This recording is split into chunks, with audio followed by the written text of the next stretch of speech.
Must be doing something right. So this goes out to all the artists out there, both artists who kill their work, that's brilliant, and they lose faith, they lose heart, and it's just to say, keep going with it, don't lose faith.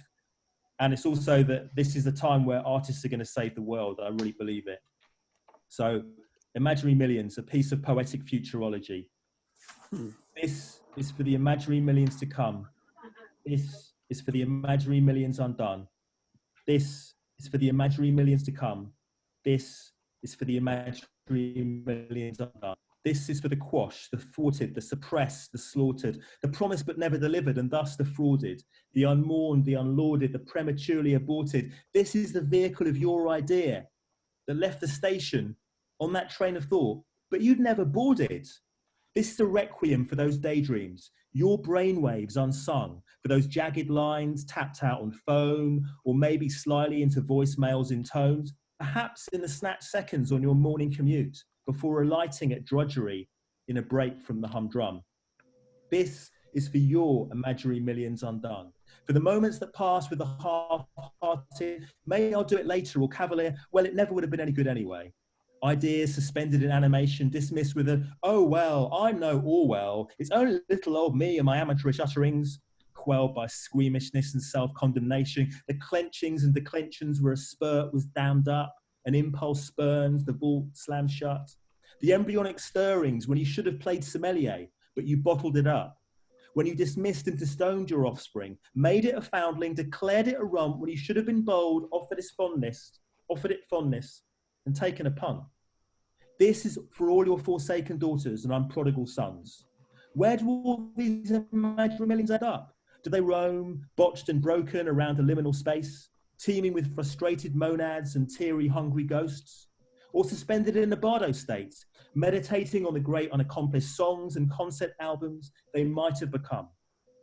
Imprisoned in this nether region, waiting for safe passage to a reality they know they'll never see.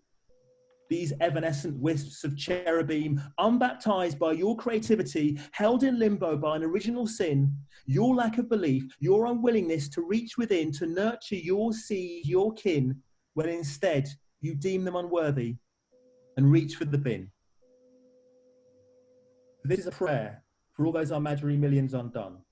Because in this graveyard of fireflies barely lit and snuffed out, breathe the souls of imaginary millions to come. Because stirring in this regretful soup are fresh effusions, strains of new amusements, fugues of that strange tug to what you must love.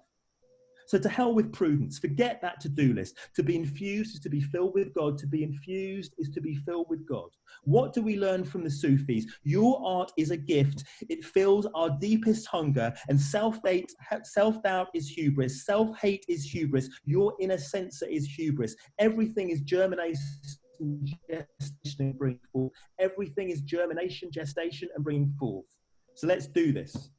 Eyes wide shut like Kubrick, because this is our shrine. It's a magical find, because every time someone steps up on this stage, they'll find, whether rough or refined, that their stage time makes the room more kind, consecrates it to the divine, makes it a plinth to their ambition and all our wishes to see them shine.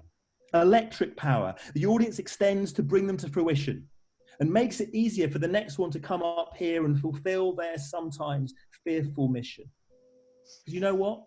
We're all perfectly imperfect up here. We're all perfectly imperfect up here. You all have a place up here on this stage staked out in advance. Your name is emblazoned up on the stage above Morgan's head. On stage is your perfection. Your unsteady gait as you walk up to the mic is your perfection. Your fiddling with the mic cord is your perfection. Your quivering lip is your perfection. Yes, your mumbled first line is your perfection. Your dropped and misremembered stanza is your perfection. Your crooked idiosyncrasies are your perfection. Because you bless us with the gift of noble endeavor. Because every new brave and sister or brother that comes up here is a new blooming individuality that helps us to fertilize and germinate, to help us to grow another. And maybe the imaginary millions, well, maybe they're just us. Maybe we've got it sussed. Because looking back and against all the odds, I think we'll have brought it off. yet will have cut clean through the agnotology, fake news, and algorithmic froth, seen through samsara, surveillance, and scopophilia, and shrugged it off. Because we're the cosmic race. We're coming, and we won't be warded off. That's right. We're the ones the Daily Mail warned you of. Artists are seers. Artists are the future. And the future is something all artists should love. So this is for the imaginary millions to come. This is for the imaginary millions to come. This is for the imaginary millions to come. Thank you. Whoa! Whoa! Whoa! Chris Arning, Chris, self-isolating, respecting social distancing rules, all that good stuff.